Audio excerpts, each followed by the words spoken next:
예, 부족한 사람을 이렇게 과대 포장해서 소개를 해주시니까 제가 좀 심히 부끄럽습니다.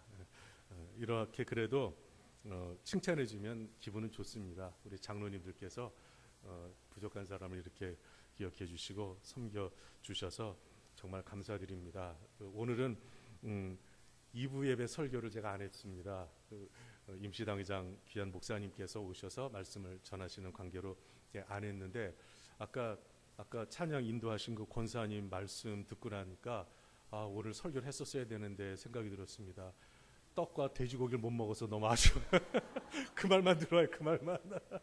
예, 그냥 조크라는 말이고 우리 이렇게 맛있게들 다 드시고 기뻐하시는 거 보니까 저도 참 행복합니다. 그리고 아까 율동하시는 권사님, 전에 제가 왔을 땐 다 집사님이셨는데 권사님들이 다 되셔가지고 그냥 이게 아직 이게 뭐 모르겠어요. 그리고 뭐 집사님이 장로님이 되시고 뭐 이렇게 되셔가지고 잘 모르겠습니다. 아까 율동을 하시는데 제가 생각했던 것보다 아주 잘하시네요. 근데 이게 저는 맨 마지막에 샘 솟는 기쁨 이게 제일 쉬운 줄 알았어요.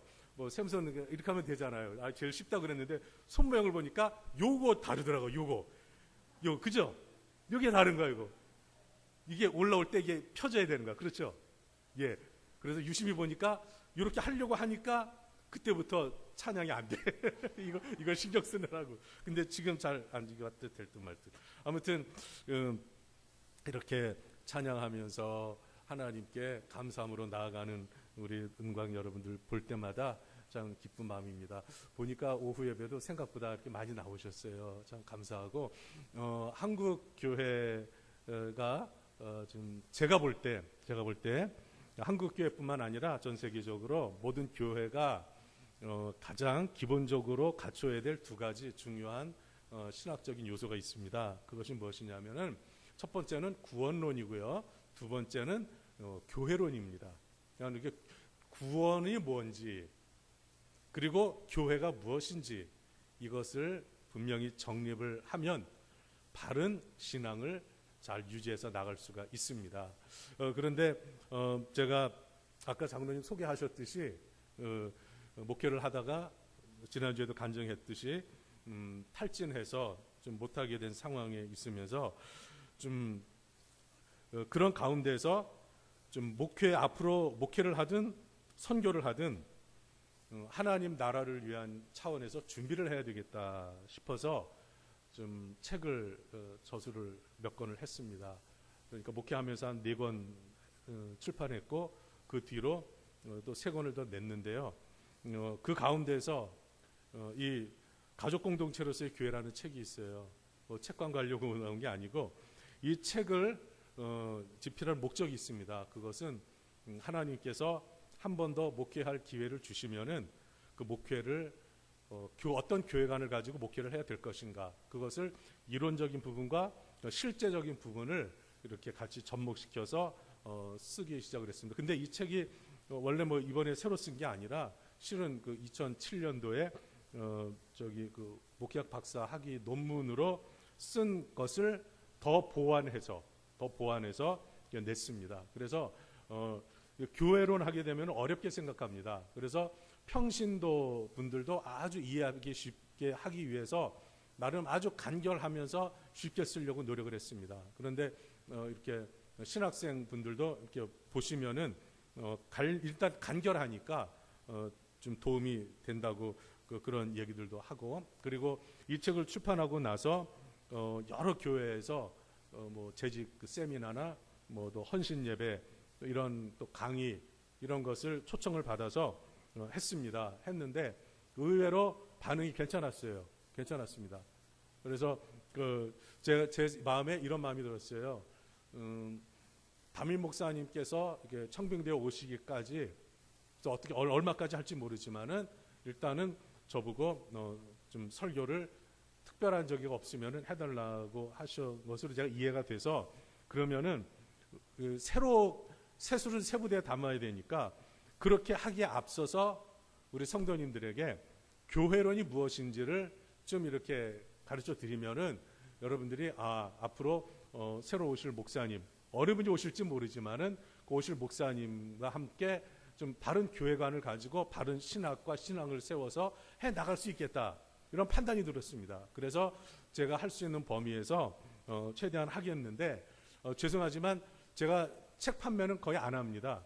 그런데 이번에는요 좀 이렇게 하고 싶은 마음이 들었어요. 그 이유가 뭐 비싸지도 않아요. 13,000원인데 혹시 필요하신 분은 제가 또 다른 칼럼집이 있거든요. 이건 아주 쉬워요. 이건 조금 읽기 어렵고 그런데 이 책을 1+1으로 해서 드리겠습니다. 원하시는 분은. 근데 이제 그 교회론에 대해서 간략하게라도 좀 가끔 한 번이라도 뒤적거려서 교회가 뭔지 알고 싶은 분은 이것을 보시면 되겠고 특별히 이 책은 다른 어떤 신학 서적을 베껴온 게 아니라 사도행전을 중심으로 해서 하나님 나라 차원에서의 가족 그런 차원에서 썼습니다. 그러니까 여러분들 그렇게 참고하시고 그리고 이 판매 금액은 제가 낙도선교에서 섬기고 있는데 낙도선교가 갈수록 후원이 줄어듭니다. 각 교회마다 그래요. 그래서 이제 거기를 위해서 쓰니까 여러분들이 그냥 감동되시는 대로 조금이라도 하시면 되고 안 하셔도 되고 전혀 부담은 안 드리니까 여러분들이 자유롭게 필요하시면 보시면 되겠습니다. 장로님이 아마 이따 말씀하시려고 했던 것 같은데 제가 해버렸습니다. 장로님이 하면 너무 속 보이는 것 같아요. 제가 부탁한 것 같아서.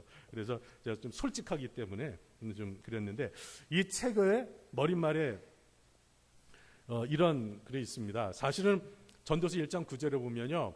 해 아래 새 것이 없다고 그랬어요. 그러니까 이미 이 책에 있는 것은 성경과 전통적인 교회론에 근거해서 실행되고 있는 것들을 정리한 것뿐이라는 것을 알아야 됩니다. 제가 한번 그 목사님들 죄송합니다만 뭐 제가 잘났다는 게 아니라 이제 강의 요청을 받아서 이제 가서 강의를 하면서 목사님들에게 한번 질문을 해봤습니다. 처음에 무슨 질문이냐면 목회가 무엇이라고 생각하십니까? 목회에 대해서 간략하게 무엇이라고 생각하십니까? 교회가 무엇이라고 생각하십니까? 그랬더니 갑작스러운 질문이었는지 그래서 그런지 모르지만은 이게 뚜렷한 어떤 목회관, 목회 철학 이런 것이 분명하게 나오진 않았어요. 그래서 그 목회가 무엇인지를 도표로 한번 그려보시라고 목회가 뭔지. 그랬더니 죄송하지만 거의 없습니다. 그래서 제가 잘났다는 게 아니라 미국에서부터 그 신학교 이제 강사로도 이제 시간 강사인데 가면은 교수라고 불러주죠. 근데 시간 강사로 이렇게 섬기면서 이제 이런 교회론이나 로마서라든지 구약 이스라엘서 이런 걸 강의를 꾸준히 해왔기 때문에 이제 다른 목사님들의 그 목회에 조금이라도 도움이 될 수 있는 차원에서 제가 그렇게 한 것이지 뭐 더 많이 알아서 질문한 건 아니었습니다. 그런데 이렇게 보면은 뚜렷한 어떠한 교회의 방향, 교회가 무엇인지 이것을 모르다 보면요. 교회가 산으로 가야 되는데 엉뚱한 데로 가버릴 수가 있습니다. 그래서 이것을 이제 고민하다가 제가 앞으로 목회를 하게 되면은 다시 시작하면은 이제 성도님들에게 교회론을 분명히 가르쳐야 되겠다. 그래서 이 책을 출판을 하게 되었습니다. 그래서 지금까지 좀 팔리고 있는데 이제 말씀드렸다시피 수익금의 대부분은 이제 낙도선교로 쓰고 있다는 점입니다. 그래서 여기에서 제가 이 모든 글에는요 쓰고자 하는 동기와 의도가 있거든요. 그러려면 뭔가 진단을 해야 됩니다. 의사가 치료하려면 진찰을 해야 되잖아요. 그런 것처럼 현대 교회가 어떠한가 그것을 진단을 해야 되거든요. 다음 주일이 종교개혁주일입니다. 종교개혁이 일어난 가장 중요한 그런 요소가 무엇이냐면은 바로 구원론과 교회론입니다. 구원론과 교회론이에요. 그래서 오늘부터 사실은 설교하려고 했는데 2부 설교를 안 했기 때문에 오늘은 1부 때 감사 설교를 했지만은 만약에 뭐 제가 다음 주 그 다음 주 2, 3부 2부도 하게 되면은 이제 종교개혁에 관련된 내용을 설교를 하려고 하는데 그것은 그때 쭉 중세시대 동안 되어왔던 잘못된 그러한 교회관과 교리 그리고 이 구원론을 바로 세우는 결정적인 계기가 되었어요. 그것이 뭐냐면 바로 말씀을 모르기 때문에 다 삐뚤어져 버리고 말았습니다. 말씀이 삐뚤어져서 특별히 그 그레고리 대제라고 그 정말 그 세계사 기독교사에서도 유명한 그러한 교황입니다. 이 사람이 그 로마가 혼란스러울 때 그 로마를 엄청나게 그 평안하게 만들어버린, 그냥 혼란스러움을 쫙 정리정돈을 해서 아주 질서 있고 체계가 있고 평화적으로 이렇게 만들었습니다. 그래서 사람들이 그레고리 대제라고 그랬어요. 더 그레이트 그레고리. 더 그레이트라는 것은 아무한테나 안 붙입니다. 이렇게 붙였는데 이 사람이 그렇게 정치는 잘했을 수 있어요. 그러니까 나라를 다 혼돈스러운 걸 안정시켰으니까. 근데 뭐냐면은 교리적으로 엄청난 잘못을 했습니다. 그것이 무엇이냐면은 하나는 성인 숭배. 사람들, 믿음 좋은 사람의 사진을 걸어놓고 그 앞에서 기도하는 것 있죠. 그걸 이제 성인 숭배라고 하죠. 성자 숭배라고도 하고. 이제 그것을 시작을 했고, 성경에는 연옥이 없거든요. 근데 외경 중에 마카비서라고 있어요. 마카비서에서 단 한 절 나옵니다. 한 번 나와요. 근데 거기에서 죽은 자들이 가 있는 연옥에 가 있는 죽은 자들을 천국으로 끌어올려 주십시오라는 성경, 이 정경이 아닌 외경에 딱 한 절이 있는데 이것을 끌어다가 연옥 사상을 만들어 버렸습니다. 그러니까 이 천국에 대한 이 종말론이 완전히 뒤집어지고 마른 거예요. 이렇게 되고, 그뿐만 아니라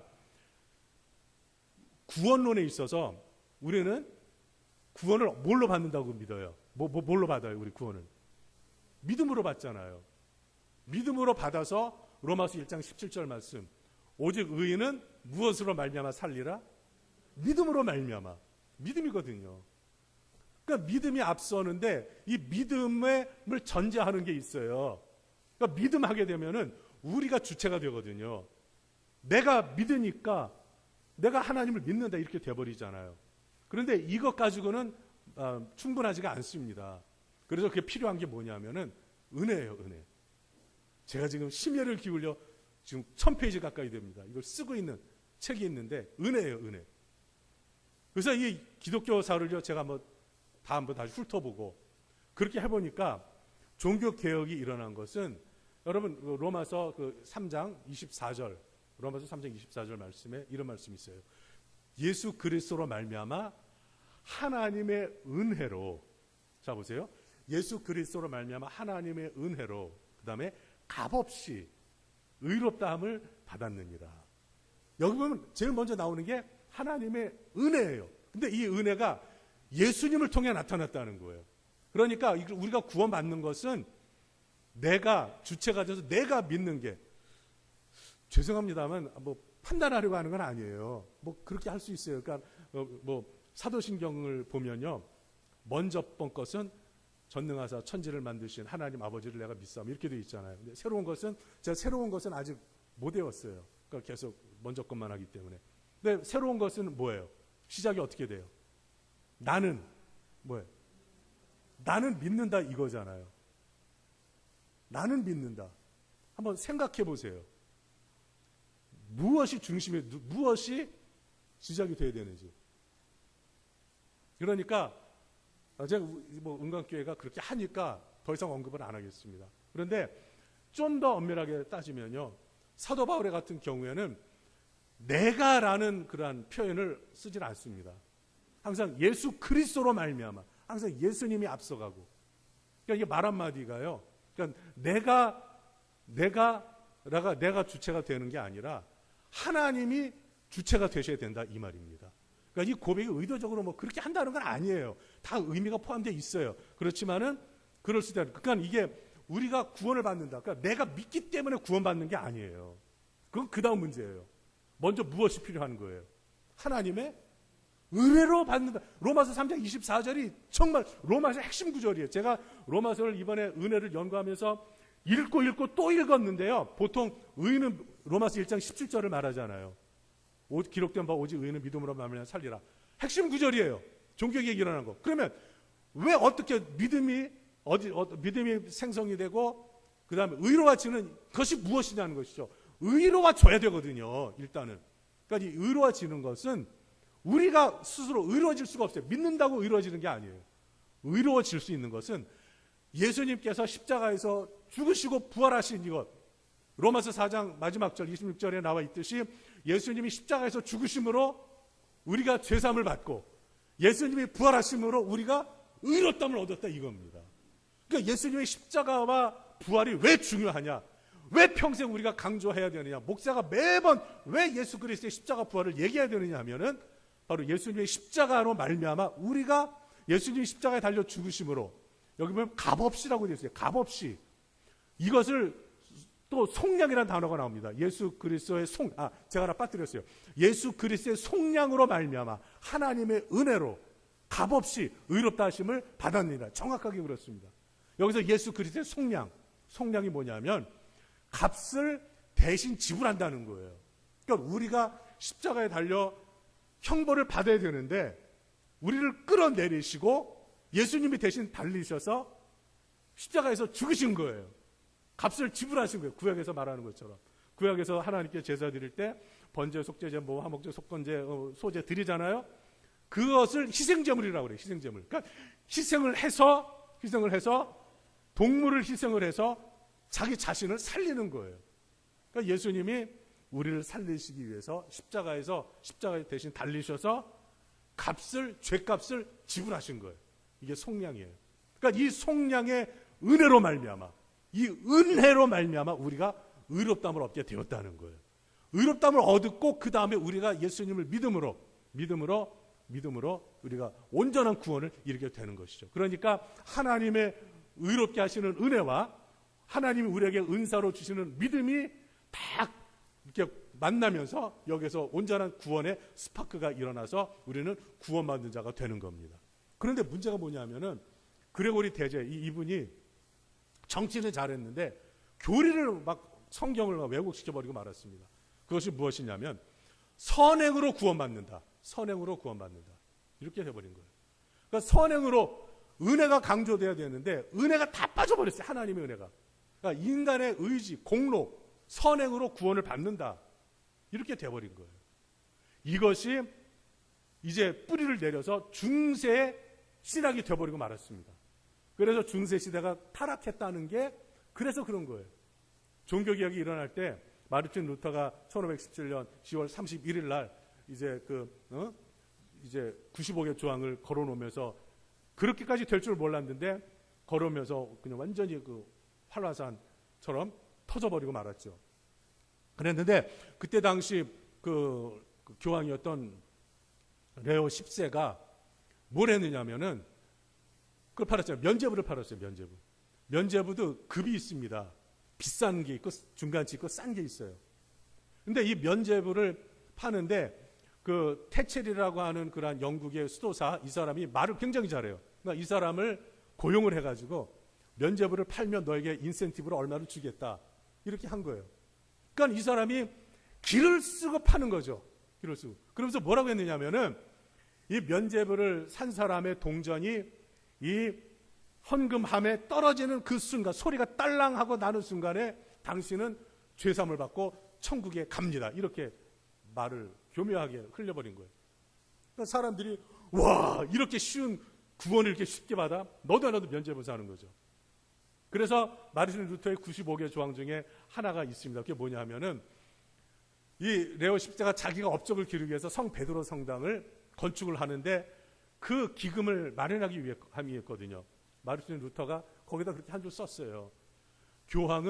교황이 가지고 있는 재산만으로도 베드로 성당을 짓고도 돈이 남는데 왜 면죄부를 팔아서 하려고 하느냐. 하려면은 성 베드로 성당 건축하려고 하면은 당신 돈으로 해라 이 말이에요. 당신 돈 짓고도 남을 돈이 있지 않냐. 교황한테 그렇게 한 거예요. 교황이 뿔이 난 거죠. 그러니까 신문하고 죽이려고 그러다가 하나님의 은혜로 살아났잖아요. 종교개혁이 이렇게 갑작스럽게 되면서 그러면서 마르틴 루터가 깨달은 게 로마서 1장 17절이에요. 우리가 구원받는 것은 하나님의 은혜로 말미암아 의롭게 됨으로 구원받는 것이지 선행으로 구원받는다는 게 아니에요. 근데 이것이 어거스틴 때도 있었어요. 펠라기우스라고 하는 사람이 그 선행으로 말미암아 구원을 얻는다고 그랬거든요. 그러니까 계속 역사가 그렇게 흘러왔어요. 흘러오다가 종교개혁 때에도 그렇게 이제 터졌고, 그래서 이제 다 교단을 비판하려고 하는 건 아닌데 우리는요, 우리 장로교 칼빈주의 개혁신앙은요, 절대적인 하나님의 주권을 믿어요. 그러니까 하나님의 절대적인 주권, 은혜가 아니고선 구원 못 받아요. 근데 알미니안주의, 감리교, 웨슬레안이라고 그러죠. 웨슬레안. 이쪽에는요, 인간의 공로도 어느 정도 포함이 돼야 됩니다. 그래서 하나님의 은혜와 인간의 공로가 이렇게 필요해서 이렇게 된다. 근데 우리는 아니에요.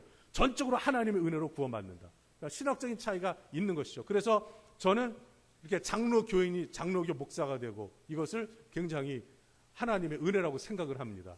뭐 비판하려고 하는 건 아니고 어떻든 이런 것을 여러분들이 신학적으로 아는 게 왜 교단이 그렇게 됐는지. 그러니까 여기에서 중요한 게 무엇이냐면은 우리가 지금 올바른 구원론을 갖고 있고 올바른 교회론을 갖고 있느냐 하는 거예요.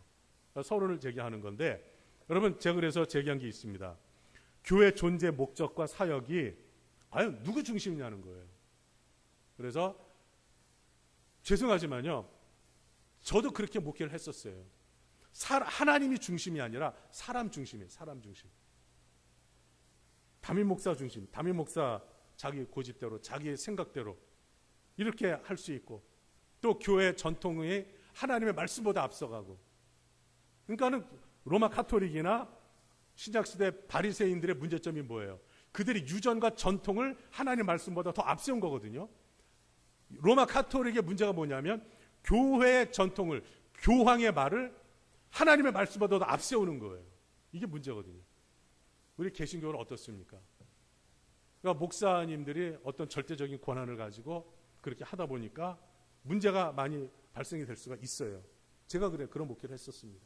그래서 하나님 앞에 너무너무 괴로워서 기도원에 가서 기도하면서 더 이상 목회할 자신이 없더라고요. 이 상태가 전 안 되겠다. 그렇게 마음까지 먹었었던 사람입니다. 그 다음에 두 번째는 뭐냐면 사람을 기쁘게 하려는 엔터테인먼트나 오락 중심 예배가 아닌 성령 안에서 하나님을 기쁘시게 해드리는 거룩하고 경건한 예배 중심이 되어야 된다. 여러분 요즘 예배를 보면은요, 특히 오후 예배 때도 그렇고 뭐 찬양하고 다 그런 거 좋아요. 하나님께 올려드리는 찬양이 되어야 되는데 너무 인위적인 찬양이 있어요. 인위적인 찬양. 자, 그러면서 예배는 경건하고 거룩해야 됩니다. 예배를 드릴 때는요, 정말 예배당에 들어와서 하나님 앞에 예배를 드릴 때 정말 하나님께 온전히 드리려고 해야 돼요. 그런데 그렇지 않을 경우에는 예배다운 예배가 될 수가 없고 거룩하고 경건한 예배가 될 수가 없습니다. 부흥하는 교회의 특징이 뭐냐면요, 예배가 철저합니다. 제가 다녀봤죠. 분당우리교회, 세대교회, 또 세중학교 큰 교회도 다녀봤고 좀 이렇게 중형 교회도 다녀봤습니다. 그런데 부흥 안 되는 교회는요, 예배 시간 돼도요 서로 얘기하고 떠들고 그때 막 준비하고 막 이래요. 예배는요 철저하게 준비되어야 돼요. 하나님 앞에 온전히 드려져야 되는 겁니다. 교회가 존재하는 목적이면 성전의 기능이 뭐예요? 예배거든요. 첫째가 예배예요. 그리고 말씀 가르침을 받고 그 다음에 만민이 기도하는 집이라고 그랬어요. 그러니까 예배를 잘 드려야 되는데 요즘은 사람이 기계적으로 아주 그냥 저는 이 은광교회 우리 찬양하는 분들이 참 좋아요. 이거 뭐냐면 인위적이지가 않아요. 어떤 사람들은 어떤 교회 가보면 인위적으로 막 여러분 뭐 어쩌게 뭐 그냥 뭐 좋은 말 하면서 뭐 막 그냥 좋죠 이렇게 하는 거 좋아요. 근데 너무 인위적이야. 근데 은광교회는 그냥 찬양만 해. 뭐 그냥 제스처도 뭐 거의 없어요. 근데 저는 이게 더 순수하고 좋은 거예요. 인위적으로 막 은혜를 끼친다고 그러잖아. 뭐 찬양 팀원이 은혜를 끼쳐요? 찬양 리더가 은혜를 끼쳐요? 그 말 자체가 잘못된 거죠. 목사가 설교를 때 은혜를 끼쳐요? 잘못된 거예요. 목사는 선포할 뿐이에요. 찬양팀은 찬양만 할 뿐이에요. 은혜는 누가 끼치는 거예요? 하나님이 끼치는 거예요. 우리가 온전한 예배 드리고 찬양도 온 마음을 다해 드리면요, 이 공간에 이 공기 흐름을 바꿔버리는 거예요. 벌써 이 찬양 자체가 달라지거든요. 예배 드리는 자세가 달라지거든요. 그러면서 엄청난 부흥이 일어나기 시작하는 거예요. 여러분, 부흥은, 진정한 부흥은 예배에서부터 일어나는 거예요. 예배에서 일어나는데 이 예배가 정말 하나님 중심으로 드려져요. 사람을 기쁘게 하려고. 어느 게 제가 이제 갔더니 목사님이 너무너무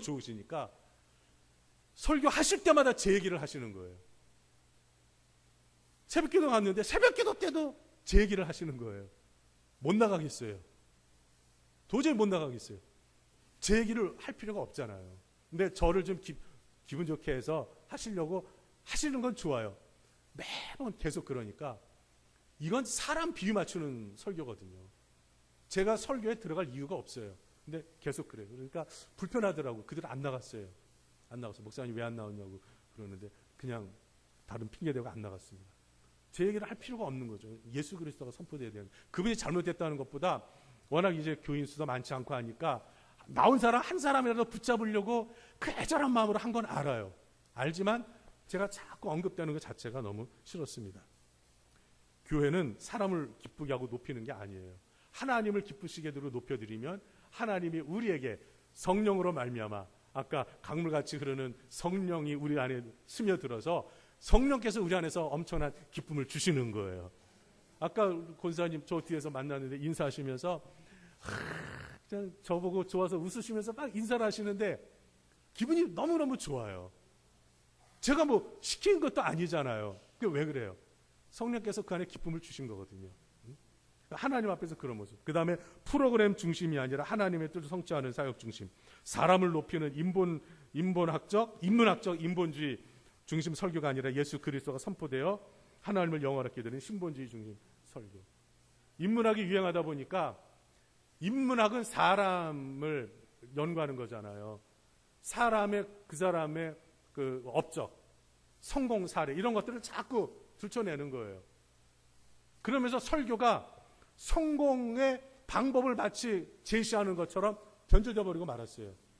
그러니까 자식 성공하려면 이렇게 해야 된다. 이렇게 이런 쪽으로 그래서 사람을 자꾸 유명한 사람을 끌어다 드리고 유명한 사람 초대해가지고 그 뭐 간증이나 뭐 노래 듣고 이렇게 해서 자꾸 사람 중심 사람을 높이려고 하는 거예요.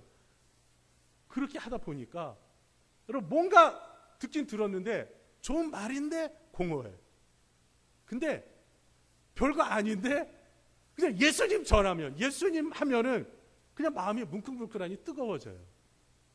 이게 엄청난 차이입니다. 그리고 유행이나 인기 등 시대 편승에서 세속화 중심이 아닌 성경에서 말하는 교회의 본질. 교회가 요즘 세상의 흐름을 따라가요. 세상에서 뭐 하면은 교회도 이제 그걸 받아들여서 그거를 접목을 시켜서 합니다. 그러다 보니까 어느 교회를 가든 똑같아요. 찬양하는 곡도 거의 비슷하고, 그 다음 뭐 드럼, 신디, 이거 기본이고, 아무튼 전부 다 똑같습니다. 그런데 우리가 생각해야 할 것이 과연 그런 가운데서 얼마나 하나님의 은혜 중심으로 하나님이 기뻐하시는 교회로 하고 있느냐. 여러분 이것을 한번 생각을 해봐야 되는 것입니다. 여러분 제가 판단하려고 하는 게 아니에요. 저도 모르겠어요. 다 보편화되어 있으니까 무엇이 옳고 그른지 잘 모르겠습니다만은 성경에서 말하는 그 내용을 보면은요, 분명한 것은 이거예요. 요즘 어느 나라든 기독교가 들어가서 50년, 100년 넘어가면은 100년 이상 넘어가면요, 기독교가 성장이 정체해버립니다. 한국교회가 1984년도 가만히 보시면요, 1984년도 지나면서 그 이전에는 그때가 기독교 100주년 이거 한국 기독교 들어온 지 100주년 1884년에 들어왔으니까. 그러니까 1984년도 그 이후로 한번 보세요. 계속 급성장하던 것이 그 시대를 지나면서 서서히 정체되기 시작했습니다. 그리고 2000년대 들어서 가지고 한국교회가 정체됐잖아요. 그러면서 부흥하려고 발버둥을 치고 있습니다. 그러면서 신사도주의를 들여오고, 그 다음에 찬양 사역이 들어오고 막 그랬는데, 그러면서 2010년대 들어와서 각 교단마다 통계를 보면은 교세가 다 기울기 시작합니다. 찬양 열심히 뜨겁게 하는데 왜 기울어요? 사람들이 은사를 개발해가지고 열심히 막 하고, 사람들이 나와서 얼마나 멋지게 합니까? 간증하는 소리 들어보세요. 기가 막힌 문구를 써가지고 얼마나 잘하는지 모릅니다. 그런데 왜 줄어들어요? 간증도 많고 더 선교도 하고 더 하는데 왜 줄어들어요? 핵심이 빠졌기 때문에 그래요. 그것이 뭐냐면 말씀의 약화입니다. 말씀의 약화예요. 하나님의 말씀의 약화. 그래서 그러잖아요. 홍수 때 도리어 마실 물이 귀하다는 거. 요즘 말씀은 홍수 시대예요. 기독교 방송만 틀면 저도 들어보지만요, 뭐 끊임없이 쏟아져 나옵니다. 끊임없이. 유명한 대형교회 목사님들 잘하는 설교가 끊임없이 나오니까 성도님들이 본인이 섬기는 교회에 가서요, 별로 그냥 좀 약간 밋밋하다 생각하는 거예요. 그러니까 은혜를 못 받는다 생각하는 거예요. 그리고 100년이 지나면요, 오래되면은 설교 패턴이 달라집니다. 초기에는 캐리그마 설교라고 그래요. 예수 그리스도의 십자가를 전하는 설교예요. 근데 예수님을 다 이제 믿으니까 그다음부터는 도덕적인 설교, 윤리적인 설교로 이제 흐름이 갑니다. 그렇게 되면서 예수 그리스도의 생명의 복음이 자꾸 약해지니까, 여러분, 교회 생명이 어디 있는 거예요? 예수님에게 있는 거거든요. 예수님에게. 근데 이 예수님, 이 핵심되는 예수님이 선포 안 되니까 도덕적인 설교, 뭐 감사해라, 좋은 거죠. 근데 감사를 왜 해야 되느냐? 감사해야 될 주체가 예수님, 하나님께 있는데 그냥 뭐 어디서 강연하듯이 감사는 이러니까 감사, 뭐 첫째는 우리가 뭐 잘 먹고 사니까 감사하고, 둘째는 우리가 건강하니까 감사하고, 다 맞는 말이지만 그렇게 해주신 하나님께 영광을 초점을 맞추어서 해야 되는데, 이제 이런 점들에 있어서 좀 말씀이 많이 약화되어 가고 있다는 거죠. 그러다 보니까 말씀이 약화되면요, 찬양 얼마나 은혜롭게 잘하면, 우리가 정말 하나님을 높여드리면 얼마나 하나님 은혜를 주십니까? 그런데 더 중요한 것, 진짜 심령을 변화시키는 것은요, 바로 하나님께서 주신 이 생명의 말씀을 들음으로 우리의 심령이 변화되고 새로워짐을 믿으시기 바랍니다. 여러분, 이것이 선포되어야 되는 거예요. 그래서 하나님께서 교회는요, 시간이 벌써 이렇게 갔네요. 이제 그냥 들어가야, 이제 서론으로 이렇게 말씀을 드리다 보니까 말씀이 갔는데, 교회는 히브리어 구약의 그 원어를 보면요, 두 가지 단어가 있어요. 카할과 에다. 카할은 사람의 모임을 말해요. 에다는 건물을 말해요. 이것을 교회라고 그래요. 성전. 신약에서 교회라는 단어가 이제 그 세 단어가 나옵니다. 첫 번째는 여러분 잘 아는 에클레시아. 에클레시아는 구약에서 말하는 카할과 같은 맥락으로 사람들의 모임이에요. 그러니까 예수님을 영접해 구원받은 사람들의 모임을 에클레시아라고, 교회. 예수님이 마태복음 그 16절에서 베드로에게 말씀하셨잖아요. 내가 내 이름 위에 교회를 세운다고 그랬잖아요. 그때가 이제 에클레시아 그 단어가 처음 등장합니다. 그러면서 사도행전과 바울 서신에서 이 에클레시아가 나옵니다. 이것은 구원받은 성도들의 모임이에요. 구원받은 성도들 모임. 그리고 시나고게. 여러분, 성경 마태복음 복음서 읽다 보면 회당이 나오잖아요. 이 회당이 시나고게거든요. 그러니까 이 시나고게는 성전이 예루살렘에 있으니까 각 지역에 회당을 세워서 이곳에서 성도들이 모여 하나님께 예배드리고 기도하고 말씀을 배우고 교제하는 장소로 쓰였습니다. 그래서 이제 구약의 이러한 카할과 에다가 신약의 에클레시아, 그다음 시나고게, 회당으로 이렇게 쭉 연결이 되면서, 그 다음에 또 하나 영어로 교회가 있죠. 교회가 영어로 뭐죠? 철치잖아요. 철치. CHURCH. 근데 이것이 이제 그 헬라어로 퀴리아케라는 이 단어가 영어로 철치로 변한 거예요. 그러니까 퀴리아케가 뭐냐면은 주님께 속했다, 이런 뜻이에요. 주님께 속해 있다. 그러니까 교회가 뭐냐? 철치. 우리가 흔히 말하는 철치가 뭐냐면, 교회는 누구에게 속해 있다는 거예요?